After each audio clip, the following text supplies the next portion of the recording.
మీరు ఎలాంటి బిజినెస్ చేస్తున్నా ఏఐ టూల్స్ ద్వారా మీ బిజినెస్ ని డబుల్ చేసుకోవచ్చు. జస్ట్ 49 రూపీస్కే ఏఐ టూల్. మీరు బయటకు వెళ్తున్నారా? వంట చేస్తున్నారా? ఏదైనా ఆర్డర్ చేస్తున్నారా ఫుడ్? ఈ క్వశ్చన్స్ నేను మిమ్మల్ని అడగట్లేదు.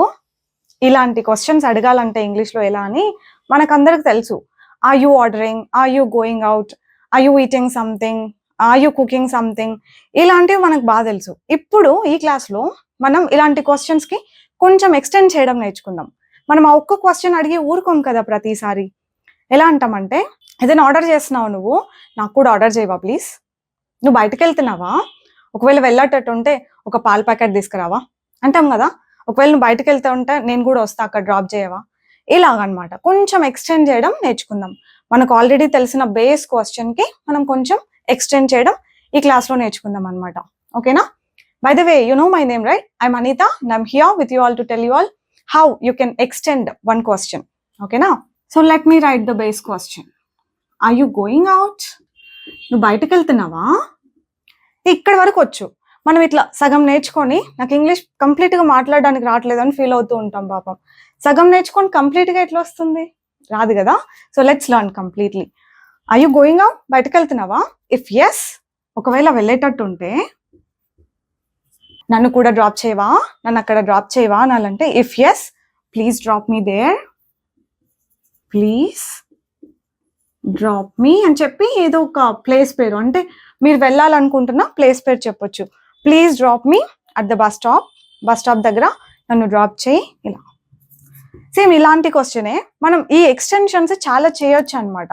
నువ్వు బయటకు వెళ్తున్నావా, వెళ్ళేటట్టుంటే ఒక పాల ప్యాకెట్ తీసుకురావా ప్లీజ్ అనొచ్చు కదా. Are you going out? If yes, please get me a milk packet, or please get a milk packet for me. Milk packet తీసుకొని రా అని చెప్పొచ్చు. ఇంకేం చెప్పొచ్చు? మీరు ఏం చెప్తారు అనేది ఆలోచించండి బాగా. ఈ క్వశ్చన్కి మీరు కొన్ని యాడ్ చేసుకోవడానికి ట్రై చేయండి. నేను 1, 2 చెప్పానంటే మీరు ఇంకొక 2, 3 మీరు కూడా యాడ్ చేసుకోండి. బయటకు వెళ్తున్నావా, వెళ్ళేటట్టు ఉంటే ఈ బిల్ పే చేసేసాయి, ఎలక్ట్రిసిటీ బిల్ పే చేసాయి, అది కూడా ఫోన్పేలో చేసేస్తున్నాం కదా. పోనీ బయటికి వెళ్తే ఏం పని చెప్పాలో అది చెప్పేసేసేయండి. ఫుడ్ ఆర్డర్ చేస్తున్నారా? మీరు ఆర్డర్ చేస్తుంటే నాకు కూడా ఒక పిజ్జా ఆర్డర్ చేయవా? Are you ordering food? Are you ordering something? నువ్వు ఏదైనా ఆర్డర్ చేస్తున్నావా? ఇఫ్ ఎస్, ఒకవేళ అవునైతే చేస్తున్నట్టయితే order a pizza for me too. Order a pizza for me too. నా కోసం కూడా ఒక పిజ్జా ఆర్డర్ చేయి. ఓకేనా? ఈ క్వశ్చన్ మనకు తెలుసు. ఇటు పక్కన దేంటి అనేది మనం వేరే డిఫరెంట్ సిచ్యువేషన్కి తగ్గట్టుగా మనం యాడ్ చేసుకుంటూ వెళ్ళాలి. ఏదైనా ఆర్డర్ చేస్తున్నావా, నాకు కూడా ఒక డ్రెస్ ఆర్డర్ చేయవా, లేకపోతే నాకు కూడా ఫోన్ పౌచ్ ఆర్డర్ చేయి, ఇలాంటిది ఏదైనా చెప్పొచ్చు. Order a phone pouch for me too, order sunglasses for me too, ఇలాంటిది ఏదైనా మార్చుకోండి. ఇక్కడ నువ్వు బయటకు వెళ్తున్నావా, నువ్వు షాపింగ్ చేస్తున్నావా, చేసేటట్టుంటే నన్ను కూడా తీసుకెళ్ళవా, నాకు కూడా కొనేది ఉంది, ఇవన్నీ రావాలి మనకు. నువ్వు బయటకు వెళ్తున్నావా, వెళ్ళేటట్టుంటే నన్ను కూడా తీసుకెళ్ళవా. నువ్వు షాపింగ్కి వెళ్తున్నావా, ఒకవేళ షాపింగ్కి వెళ్ళేటట్టుంటే నేను కూడా వస్తా, నాకు కూడా కొనే ఉన్నాయి అని చెప్పొచ్చు. Are you going for shopping? Are you going for shopping? If yes, ఒకవేళ వెళ్ళేటట్టుంటే I will also come with you. If yes, I will also come with you. నేను కూడా నీతో పాటు వస్తా. I too have few things to buy. ఇవి ఇంకా add చేసేసుకోండి. నన్న I too have few things.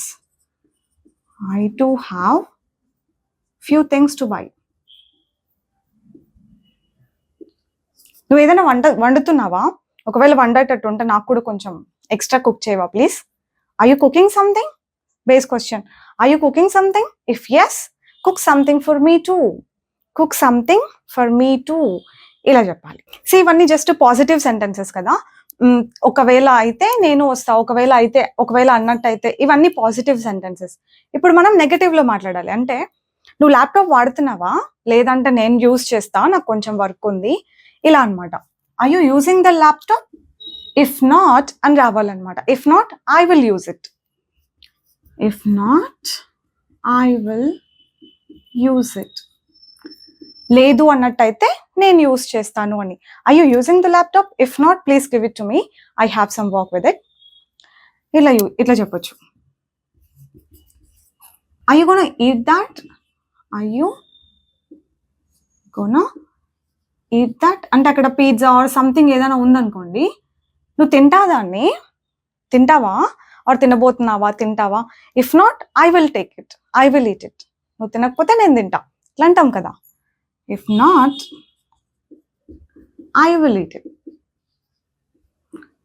Negative లో అనమాట. ఇట్లా నువ్వు బుక్ చదువుతున్నావా? చదవట్లేదంటే నాకు ఇచ్చేసాయి, నేను చదువుతా.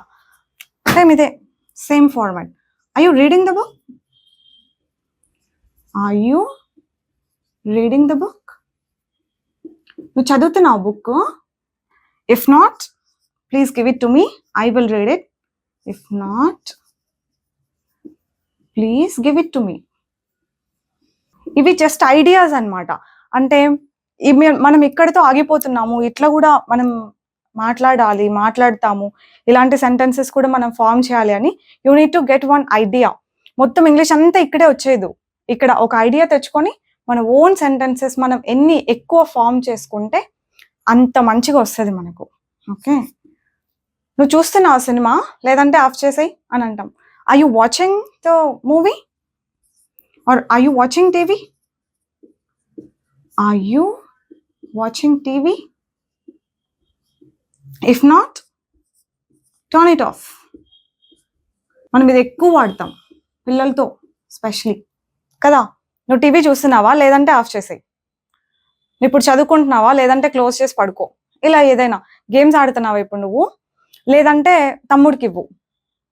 ఎనీథింగ్ ఇలాంటివి. నేను జస్ట్ నోటికే ఇన్ని వస్తున్నాయంటే మీరు కొంచెం ఆలోచిస్తే ఇలాంటి సెంటెన్సెస్ ట్రయల్ టైంలో చాలా యూజ్ చేస్తాం మనం.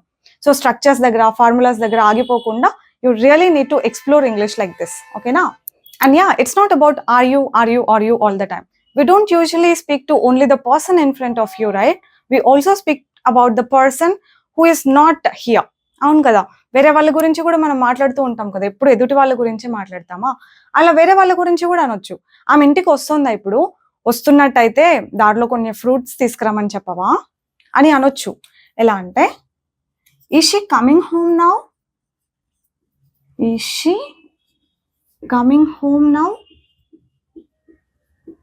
If yes, ask her to get some fruits అని చెప్పాలి. If yes,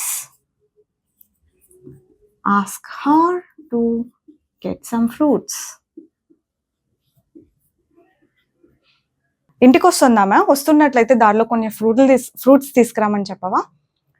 ఈ రీజన్ మనం ఏదైనా చెప్పొచ్చు. ఒకవేళ వస్తున్నట్టయితే తను అక్కడే, ఇంకొకరు ఎవరో అక్కడే ఉంటారు, పిక్ చేసుకొని రమ్మని చెప్పవా? ఆమె ల్యాప్టాప్ వాడుతుందా? ఒకవేళ వాడట్లేదంటే షట్ డౌన్ చేయమని చెప్పు. సో ఇట్లా, is she using the laptop? If not, ఇక్కడ చూడండి, ఇఫ్ నో కాదు. నేను కూడా స్టార్టింగ్ లో అట్లా అనుకునేదాన్ని ఇఫ్ నో అని, కానీ ఇఫ్ నో కాదు, ఇఫ్ నాట్ అని యూజ్ చేయాలి.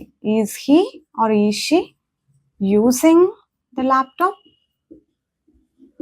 ల్యాప్టాప్ వాడుతుందా ఆమె? లేదు అంటే షట్ డౌన్ చేయమను.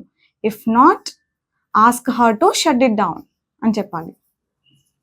Ask her to shut it down. Okay అండి, నేర్చుకున్నారా కొంచెం కొత్తగా? ఇలాంటి సెంటెన్సెస్ ఇంకా as many sentences as possible మీరు ఫామ్ చేసేసేయండి. నేర్చుకున్నది మీ దగ్గరే ఉంచుకోకుండా కొంచెం అందరితో షేర్ చేసుకుంటూ ఉండండి. మీ నాలెడ్జ్ కూడా ఇంప్రూవ్ అవుతుంది, like the way I'm doing. I'll see you all with some other new concept next time. Bye bye. Take care.